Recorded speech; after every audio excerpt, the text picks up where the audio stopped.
When I signed the divorce papers, I didn't just lose my marriage. I felt like I had lost all the meaning of my life. 8 years of marriage, the beautiful 5-year-old daughter I adored, gone in the blink of an eye. I had given her everything: my love, my respect, and my devotion. I was a man who tried to be a son to my in-laws, a man who supported his wife no matter what. But in the end, none of that mattered because she cheated not once, but repeatedly with her former college lover. I fought for custody because I didn't care that I wasn't the biological father. She was my daughter in every way that mattered. Suffering. The word made sense. My world crumbled, and I lost myself in ways I never thought possible. Alcohol became my best friend, cigarettes my constant companion. Every night I drowned my sorrows in whiskey, taking in packs of cigarettes to dull the pain. I hated myself for what I had become: weak, broken, defeated. I felt like I was spiraling into a black hole, and at my worst moment every day I consumed 3 packs of cigarettes and 2 bottles of whiskey just so I could sleep. One night a friend got me out of trouble and took me to a dance bar in the Capitol Hotel, 321C. I hated everything about the place. The girls sat there like merchandise on display. Their smiles were forced, and money was thrown to them like they were an object. The whole scene disgusted me, and I wanted no part of it. But the next day, things got even worse. My ex-wife called me, not to ask how I was doing, not to inquire about our daughter, but to berate me for exposing her cheating in front of her family and in court. Her anger was not because of the cheating, but because her secret had come to light. 8 years of marriage, and she couldn't even muster the decency to inquire about how I was holding up. That night I hit rock bottom. Intoxicated, bitter, and filled with a strange emptiness, I found myself back in that dance bar. I don't even know why. Maybe I wanted to feel in control.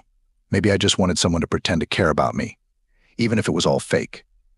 For once, I wanted to make someone dance for me.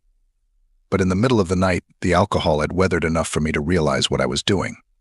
I left abruptly, apologizing to the girl and the managers. I just ran away. But the next night, the same girl texted me. A simple message asking how I was feeling. It shouldn't have mattered. She was a stranger. And of course her question was just part of her job. But it did matter to me. I hadn't heard anyone ask me how I was feeling in months. I told her everything: every heartache, every betrayal, every scar. I poured out my story to a stranger. She listened. She was kind, sympathetic, even tearful as she recounted her own reasons for working in this field. It was a connection I hadn't felt in so long. She asked me to meet with her again, and I agreed. But there were rules. They weren't allowed on the street if I wanted to meet her. Her dance cost $1,000 and I would have to stay until 4 in the morning. So I went, paid the money, and sat there until morning, just for the chance to talk to her. And it felt good. I felt like someone was listening to me, caring about me. Soon it became a habit. 1,000 dirhams grew to 1,500, then 2,000, 4,000, 7,000. 1-hour meetings became 2-hour meetings, then 3-hour meetings, then 6-hour meetings.